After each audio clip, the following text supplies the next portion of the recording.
when Porta-paks, the first consumer video recorders, first hit the market in the 1970s, they were immediately taken up by students in the media studies program. Armed with what was then a cutting-edge new media technologies, our students took to the streets of New York City to use film as a platform for the telling of politically significant stories. Stories about the New York City fiscal crisis, the HIV/AIDS crisis, the 1980s, homelessness, the struggle for racial equality, and many other topics. Indeed, ever since the founding of the program by John Culkin in 1975, the curriculum has featured courses that address the theory and practice of filmmaking. Pretty much led by the sensibilities of our film students, the program has remained committed to the study of the social impact of media and to the education of those who seek to make movies that matter.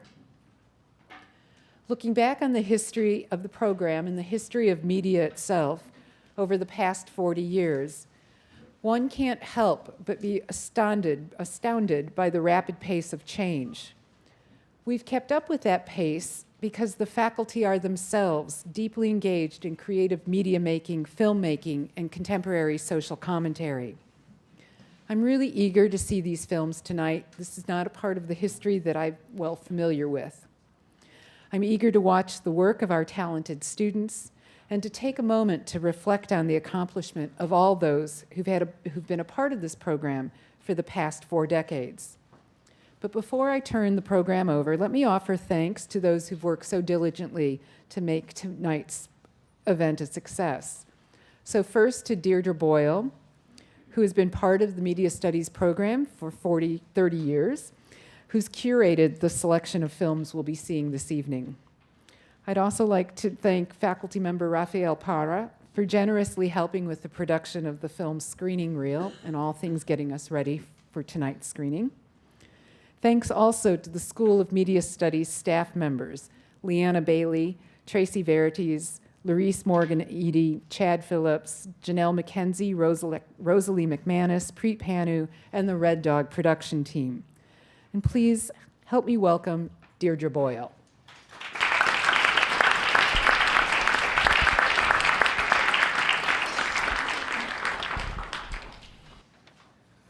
Thanks very much, Anne. I'm going to take my glasses off for a moment. I had the sort of dubious pleasure of looking at a videotape of me introducing a filmmaker at a conference recently. And I kept looking at my paper and looking at the audience and and I looked like those bobbleheads that you find in the back. And I'm so afraid I'm going to look that way now, so I'm talking so that if I do, you can laugh and not think I'm crazy. I am, but, you know, I'm working on a new act, is I guess what I'm trying to say. So I want to take a leaf out of Anne's book, because she has done this before and I really appreciated it.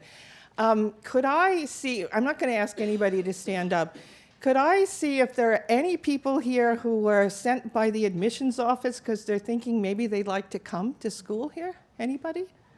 Oh, welcome. Okay, how about people who are current students in the Media Studies program? Yes, very good, good turnout. And what about our faculty, part-time, full-time faculty? Very good, thank you so much for being here. We have, as I hope you will see by the experience of watching these wonderful films, an extraordinary program that has only grown better and stronger with the years, and I think you will get a chance to see that. But the one group that I want to give the biggest thanks to, because there are always so many, and I don't want to repeat Anne in this regard, is to talk about the filmmakers. And now I'm going to go to the script. So we have here tonight 4 of the filmmakers whose work you will see. And you're not going to meet all of the others, unfortunately, nor are you going to meet all of the people I would have liked to have screened with you, because 90 minutes just goes so far. I did my very best to reach back into the early days. And in fact, Anne, even though I do look like I'm still in my 30s, I have taught here for 40 years, so it's a long time. And I was in the first class that was admitted to this program. I hate to admit that, but I am, so there. And I want to say that I know that there are extraordinary achievers in the early days. I like to think that in time we'll be able to make that kind of networking connection. But in fact, the work you're going to see is from graduates in the 90s, the aughts, and the teens. And I've made a point of choosing recent work, for the most part, by these graduates, so that you would get to see them in the most sort of pristine and high-tech version of the work they've been doing, although some of them will be earlier than that.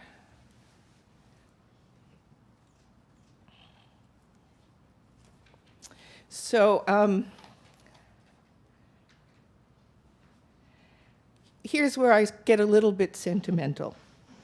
I hope I have honored all those who came here to study and then embarked on productive careers, believing that movies matter.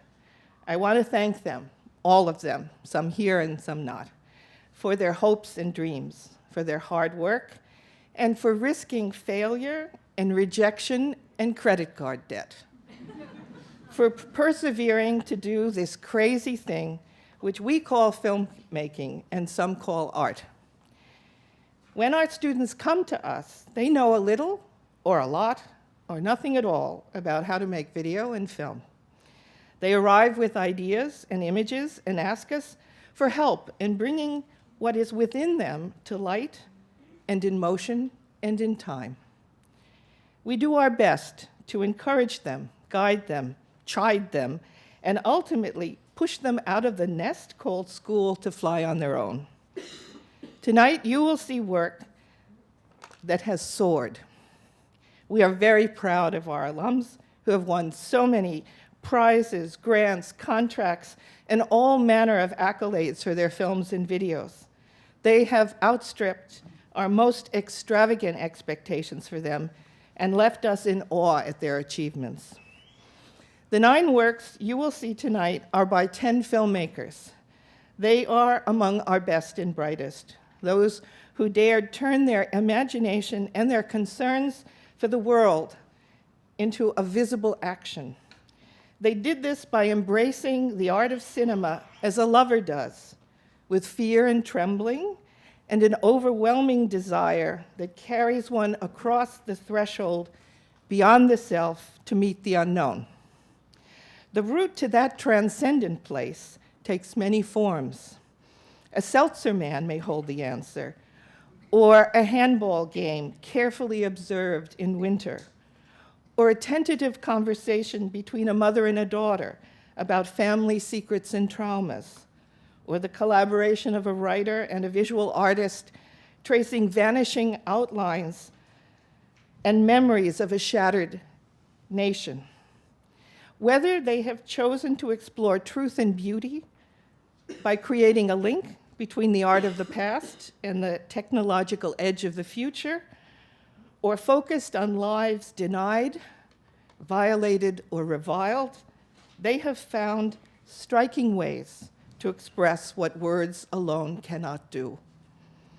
But enough of my words. Let's watch some movies that matter.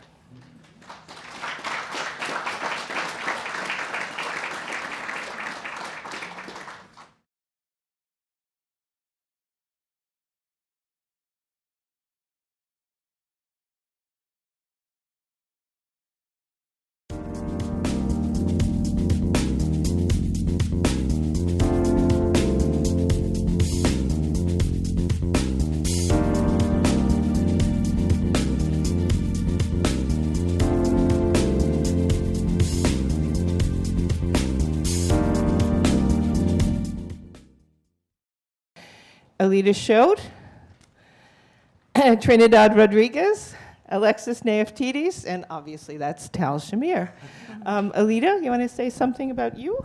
Something about me. I graduated from the Media Studies program in '99 and had the pleasure of having Deirdre Boyle as my teacher for 2 courses that changed my life. I can't really put it any other way.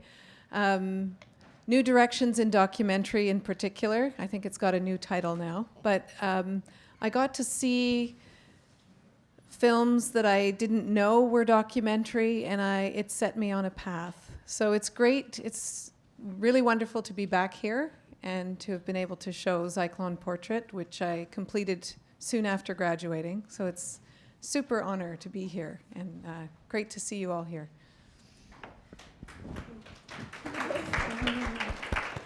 It's also an honor to be here. I graduated from documentary studies in 2008 and had Deirdre for that as well. What can I say about me? Tell about the films you've made and Sure. your television series. Right. Well, the Neighborhood Slice is a series that Alexi and I do for NYC TV, NYC Life. So that's been a really great experience for us and a chance to work together. We went to doc studies. We were in the same class. That's where we met. That was one of the great things about the program, I think, was all the people that you meet and the connections that you make with both the faculty and the other students. Prior to that, I produce and edit documentary films and TV. So, yeah. Okay. My name's Alexi. I make Neighborhood Slice with Trina, and as she just said, we met in the Doc Studies class. And watching this now, I think this is the first time we've ever seen one in front of with a group of people. So that was really nice. Can you tell them when it's on? It's on Wednesday nights at 8:30 on Channel 25. It's usually Channel 25, or you can watch all of the episodes on neighborhoodslice.com. We have 7, and we're just starting a new series now, so you can watch the 7 that we've made already there. Hi, I'm Tal. I graduated in 2010. Media Studies program basically changed my life for really, really better. Since then, I recently finished my PhD program. I'm working to publish my dissertation as a book, and I'm working on a feature film which is kind of like in the midst of being shot. I'm shooting a demo from that. I'm shooting also tomorrow, so I'm a little bit out of it in terms of like, because I'm thinking about the shots and everything else. And it's just great to be here. It feels like a home. It always felt like a home. It's always a great, great pleasure to come here. Deirdre, Raphael, Barry, Donja, and tons of other people that I'm like, forgetting again, really great, getting like a great, great community. And it's really an honor to show one of my films here. I know that there's like a huge list of great, great filmmakers also. And it's just a great, great, great way to be part of this. We get to applaud for you too. They, in answering my question about, say, a little about yourselves, actually anticipated my next question. So I'm just going to ask each of them to talk a little something about the works that you just saw. And I want to say that I kind of twisted Alexi and Trina's arm about showing Jackson Heights, Queens. Some of you may know that Fred Wiseman's In Jackson Heights is playing right now and getting a lot of attention. And for my money, this is a better film. And I grew up in Jackson Heights, so I know. And I could tell you why, but probably not on mic. So, maybe you could just decide among yourselves who would like to talk a little bit about the making of your film, and maybe as a sort of my last question, so you can think about it, is what do you see yourself doing next? So, Lita, would you care to begin about Cyclone Portrait? So Cyclone Portrait was the short film you saw about the gas used in Auschwitz. And what struck me tonight is the intimacy of the voices. So the sound was really excellent here. And there's a dominance, of course, of the male narrator, but I was struck by the mother-daughter relationship. And this film I started making here in the Media Studies program, and I learned a lot just with all the hands-on courses. And it's a long time ago that I made it, 15 years ago. So it's hard to put back the process, but just interviewing and muddling through and realizing that all these different elements of my day-to-day life actually had to do with this story. So the imagery you see, whether it's a swimming pool or tiles, these are present-day images that speak to the past. So there's this collapsing of time, and I think that was what was happening in that time period. In 1999, we were looking at this cusp of 2000 starting, the millennium, and there was a way of looking at time when I was making it that I think I see more now. Yeah. So Neighborhood Slice started as sort of our attempt to address gentrification that's going on in all across New York in a way that wasn't so negative, but that celebrated the lives of the people that have sort of built the character of each of these neighborhoods. So just to look at Jackson Heights, I don't know, we start our process in different ways and doing research on neighborhoods and communities, going out, meeting people who have been there 30 plus years. That's one of our cutoffs. And just essentially trying to make their stories come together to tell the story of place. As much as we can in 26 minutes. Yeah, as much as one can in 26 minutes. And I don't know, I mean, we try to make them in a way that appeals to like a younger audience, so it's not just like media about what New York was, but media that can engage people that are new to a place to sort of look around their community and think about what made it the cool place they wanted to move to. So those are kind of like our big goals. Yeah. And to preserve the history. Yeah, and to preserve the history. For the next generation also. Yeah. I don't have anything else to say about it. Yeah, I don't know. And we're starting a new season now. Yeah. So, yeah. What neighborhoods are you going into? We're going to Crown Heights. Yeah, this season we're going to Crown Heights, East Village. We're not sure if we're going to narrow it down to Alphabet City. Or just stick with East Village, Harlem, or Sugar Hill. Upper West Side. Sunset Park, Flushing. And we'll see what else. Just like in short about the Vermeers, I think in a sense it's a film that I could only make in like the media studies. I was kind of like reflecting about it. If I would have gone to like NYU or any other place, they probably would like whip that out in the beginning and just tell me, hey, just do something conservative. And I think there's something about the media studies that gave freedom and kind of like, pushed me and my friends or cohort to do something else, and I still see it, and I think it's great. Sometimes you get lucky, sometimes you don't, but I think it's like very, very important, and like just kind of like gave me a deja vu because we were producing Rough Cuts, by the way, with Juno Shima there that we started this. So I saw the film. I think it was one of the first time that I saw the film, and I remember like. Kind of like seeing it, so seeing it here again was kind of like, whoa, it's like a great experience.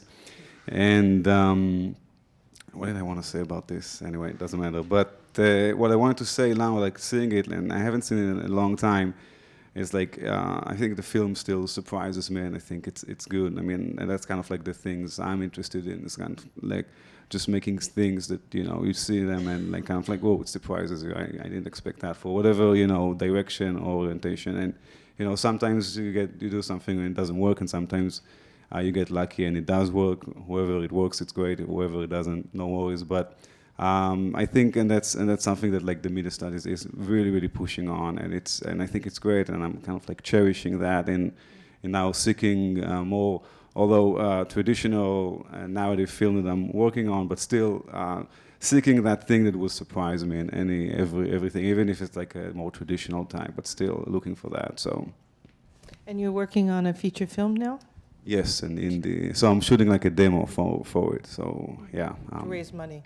Yeah. More money. Yeah. Okay. And we know you're working on the next series of Neighborhood Slice. Anything else you want to share? No? Okay. Alida?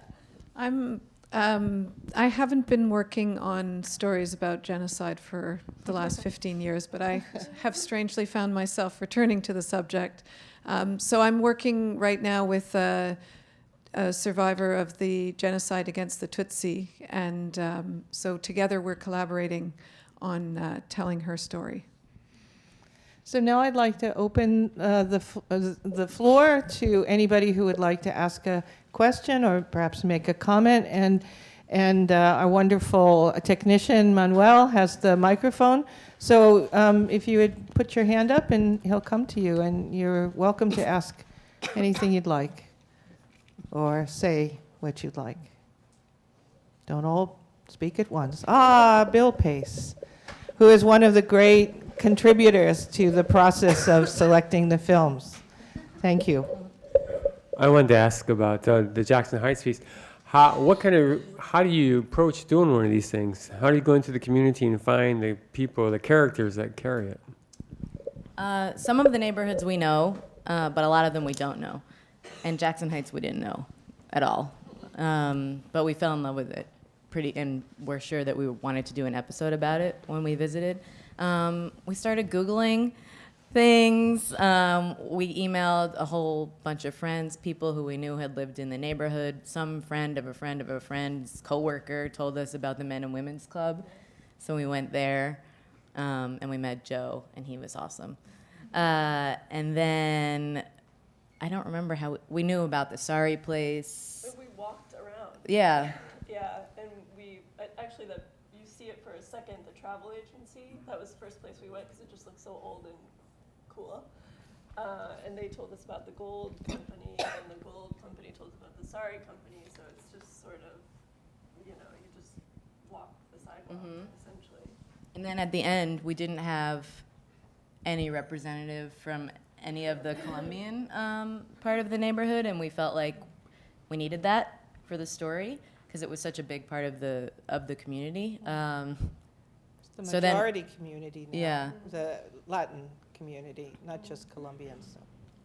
So that was Google, and we found this guy named Orlando Tabone.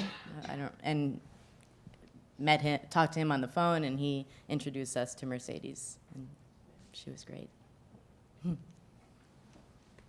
And other questions or comments? Yes, in the back. Hold on for the mic. This is a question for Alida. Now that you've seen the film again, and it's 1999, right? And they say that history changes all the time.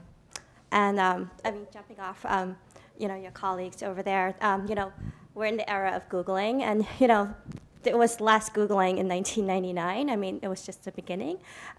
Data gathering is so much easier. Would you change anything? About your story if you had the opportunity, or you're kind of the filmmaker, like, okay, it was done over, I'm not going to go back and change anything. That's a great question. I do see that it sits at a very specific time period, and that's why I mentioned that. At that time that 1999, people were really interested in history and memory and talking about film being 100 years old and celebrating these ways of looking back, and also the end of the 20th century and the Holocaust being such a marker of that century. I think I can't return to this subject in the same way, and that's why it's so interesting to be working now with so I was working with my mother, who was a hidden child during the Holocaust. Now I'm working with a Rwandan survivor. And it will have a very different look and feel for obvious reasons, because the content's different, but also because of what you say, that we're in a time period where we gather images in a very different way, and we connect across the globe in different ways. So I think that will come out in the work. Over here.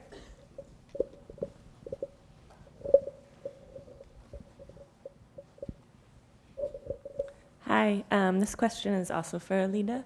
I really loved your film. I thought it was exquisite. And I just wanted to ask about your choice of choosing the male voice for the narrator. That's Sarah, another filmmaker. So I think that came out of the research process when I was reading the Death Dealer, which is the actual words written by the Commandant of Auschwitz. It's very strange. Something like this could never happen now, but he was jailed, and the British asked him to write this, and then he was executed. So this document, this translation that I was reading, was so eerie that this person spoke so matter-of-factly about these things, and that became the arc for the piece. But I got deeper into it and thought about how this was something we talked about in class, is that sort of traditional male voiceover and the idea of authority. And so I was touching on that kind of idea as well. And I happened to have a good friend who's German who was willing to play the part of the BBC. He, educated in England, so he's got good diction, but he's got a little bit of that German accent. And I like the idea of shifting from that perspective of the omniscient voice of God to the Nazi. More questions? Yes, over here. Thanks. This question's for Alexis and Trinidad. And I was thinking about the goals that you'd mentioned, like appealing to a younger audience and also explaining like the context and history of the neighborhoods. And I'm wondering what type of feedback you've received from that, and then if you feel like you've accomplished your overall goals. The first season we did shorts, so they were 3-minute portraits of people, and those were very shareable. And I felt like we were really getting through people's social networks and things were getting shared. For the half hours, we've got good feedback, but not as it's many harder people have to been say. sharing them Yeah. because they're so long, but the 3-minute ones were going around. We would hear that someone had seen it somewhere, and it was more fun to get the feedback. It And was so digestible. yeah, and we felt like, this, with the longer ones, we can get more of a feel for the neighborhood, but it's harder to gauge if as many people are watching. I don't think as many people are watching them. No one watches TV anymore, and then especially the younger people that we were talking about. It's so much easier to reach those people with the 3-minute ones. But I don't know if they're tuning into Channel 25. I hope so. But Yeah, we Yeah. have gotten a response from people, but it's a bit slower than it was with the shorts. So we hope, we just have done 7 episodes, so we hope that as we do more, that will grow. But yeah, it's been a challenge. yeah. Yeah. Anything else? Speak now. Or are you all eager to get something to eat and drink? I think we can continue this conversation downstairs. Thank you all so much for coming.